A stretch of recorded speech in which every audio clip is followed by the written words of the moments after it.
Hi hello నమస్తే welcome to my channel. Bigg Boss season 9లో ఈరోజు ఎపిసోడ్లో దివ్య గారి మదర్ గురించి ఫస్ట్ చెప్పుకుందామండి. ఎందుకంటే ఆల్రెడీ డేమాన్ మదర్ అలాగే సంజన గారి ఫ్యామిలీ గురించి చెప్పుకున్నాం కదా. నిజంగానే సంజన గారి ఫ్యామిలీని చూసిన తర్వాత చాలా అంటే చాలా బాగా అనిపించింది. చాలా పాజిటివ్గా అనిపించింది. అలాగే లాస్ట్ రోజు దాకా ఉండకుండా సో ఆమె ఫ్యామిలీనైతే పంపించేసిన దానికి నిజంగా బిగ్ బాస్‌కి హ్యాట్స్ ఆఫ్ అనే చెప్పొచ్చు. సో, ఇన్ని మెలికలు పెట్టినప్పటికీ కూడా ఏదో ఒక విధంగా తనను కూడా హ్యాపీగా ఉంచినందుకు. సరే ఇక దివ్య వాళ్ళ మదర్ అండి నిజంగా చాలామంది ఏమనుకున్నారంటే దివ్య వాళ్ళ మదర్ వస్తే పెద్ద ఎమోషనల్‌గా ఈ అమ్మాయి ఏడ్చే అమ్మాయి కూడా కాదు. కొద్దిగా రెబెల్‌లాగా ఉంటుంది కదా! అసలు ఏముంటుందిలే పెద్ద ఇంపాక్ట్ ఏమో క్రియేట్ చేయదు అని అనుకున్నారు కదా! నిజంగా ఈమె అందరి అంచనాలకి మించి అసలకి ఈమె ఎంత ఫన్ చేసిందంటే హౌస్‌లో బాబోయ్! లైవ్‌లో అసలు ఏమీ చూపించలేదు కానీ ప్రతి ఒక్కరు ఓన్లీ మాట్లాడుకుంటున్నారు. దివ్య మీ మదర్ ఏంటి అంత ఎనర్జిటిక్‌గా ఉన్నారు. అసలకి నీకంటే లౌడ్ వాయిస్ అలాగే ప్రతి ఒక్కరిని కూడా అసలకి అస్సలు ప్రతి ఒక్కరి గురించి ఎంత నీట్‌గా చెప్పేస్తుందంటే, అంటే మీరలా, మీరిలా, మీరిలా అని చెప్పేసి అసలు మాట్లాడుతూనే ఉంది, మాట్లాడుతూనే ఉంది. ఇక దివ్యకి కూడా చిరాకొచ్చేసింది. అయ్యో! నాతో మాట్లాడకుండా ఏంటి మా అమ్మ అందరితోనే మాట్లాడుతుందని దా అమ్మ అక్కడికెళ్ళి కూర్చుందంటే, "ఏయ్! నువ్వు పో అక్కడికెళ్ళి కూర్చోపో. పో ఎళ్ళు నా పక్క నుంచి ఎళ్ళిపో" అని చెప్పేసి వాళ్ళతో మాట్లాడేదానికి వాళ్ళ పాపను కూడా పక్కన పెట్టేస్తుందనమాట. ఇక దాని తర్వాత అందరిని కూర్చోబెట్టి ప్రతి ఒక్కరి గురించి చెప్తూ అసలకి తనుజ గురించి అయితే చాలా మంచి హింట్ లాగే చెప్తూ అసలు విషయాన్ని కూడా చెప్పేసిందండి. ఈమె నిజంగా చాకచక్యంగా చెప్పిందనే చెప్పాలి. దీన్ని ఎవరైనా కనిపెట్టుంటే వాళ్ళు ధన్యులనుకోవాలి. ఎందుకంటే ఈ యొక్క ఓకే. ఇట్లా ఉంది పరిస్థితి అనేది. లేదు అనుకుంటే ఫన్‌లో వెళ్ళిపోయిందని అనుకోవచ్చు. మేబీ ఇక్కడ ఉన్న వాళ్ళంతా మేధావులని నేనైతే అనుకుంటున్నాను. అసలు ఈమె ఏం చెప్పిందంటే తనూజ ఉంది కదా! ఈ అమ్మాయి ఎలా అంటే ఒక అందరిని గ్రాబ్ చేసేసుకునేలాంటి మనస్తత్వం ఈ అమ్మాయిది.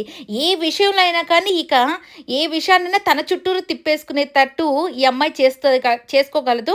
అలాగే ప్రతి ఒక్కరి ఇంటెన్షన్ కూడా తన మీదే ఉండేటట్టు చేసుకోగలదు అన్నట్టుగా ఆ మీనింగ్ వచ్చేటట్టుగా కొన్ని వర్డ్స్ అయితే చెప్తుందనమాట. ఇక మా ఇంట్లో పెద్ద కూతురు ఏం చేసినా ఎవ్వరికీ కనపడదు. కనపడకుండా ఉంటుంది. కానీ అన్నీ చేసేస్తది. అలాంటి అమ్మాయి ఈ అమ్మాయి అని చెప్పగానే ఇక తనూజ అయితే నవ్వుకుంటూ ఉంటుంది. కానీ దీంట్లో మీనింగ్ ఏంటంటే సుమన్ శెట్టి గారి వైఫ్ చెప్పినట్టు సో ఈ అమ్మాయి ఎవరు హైప్‌గా ఉన్నారో వాళ్ళ పక్కన ఉన్నా కానీ వాళ్ళకంటే కూడా ఈ అమ్మాయి మీదకి ఆ యొక్క గ్రాప్ అనేది వెళ్ళిపోతుందనమాట. అందరి ఇంటెన్షన్ ఈ అమ్మాయి మీద పడేటట్టు ఆ అరవడం కానీ ఆ ప్రతి సిట్యుయేషన్‌ని ఈ అమ్మాయికి తగ్గట్టుగా గ్రాప్ చేసుకోగలిగే సత్తా ఉందన్నట్టుగా చెప్పిందనమాట. ఇక నెక్స్ట్ రీతు అండ్ డెమాన్ అబ్బా! ఇక వాళ్ళ గురించి చెప్పగానే ఇమ్మాన్యుయల్ అయితే ఎగిరి ఎగిరి నవ్వుతుంటాడు. నిజంగా హౌస్ మొత్తం ఇంత కడుపారా నవ్వింది. సో, చాలామంది ఫ్యామిలీస్ వచ్చారు కానీ అంత ఎమోషనల్‌గా అనిపించింది. కానీ ఈమె వచ్చిన తర్వాత హౌస్ మొత్తము ఇమ్మాన్యుయల్ జోక్‌కి ఎంత నవ్వుతారో అంతకు మించి ఈమె అంత నవ్విచ్చిందనే చెప్పాలి. ఇక ఏంట్రా మీరిద్దరు అసలకి ఆ Demon and Pavan and Rithu మీ ఇద్దరు ఎక్కడుంటే ఆడ తగాదన్నా ఉంటుంది. లేకపోతే ఇద్దరిని చూస్తూనే ఉంటారేంటి? మీ ఇద్దరియి చూడలేకపోతున్నావురా అని చెప్పింది.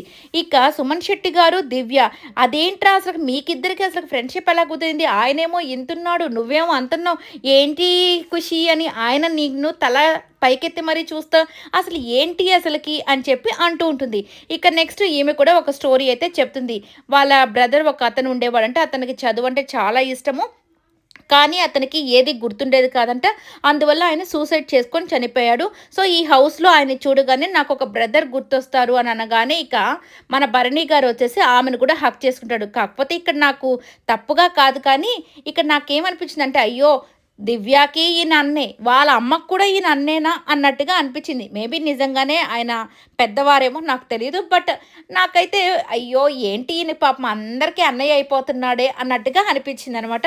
నెక్స్ట్ వచ్చేసరికి ఇక వీళ్ళిద్దరు కూడా చాలా క్యూట్‌గా వాళ్ళ అమ్మ, కూతురు ఇద్దరు కూడా హగ్ చేసుకున్నప్పుడు నిజంగా చాలా బాగా అనిపించింది ఈరోజు మొత్తం.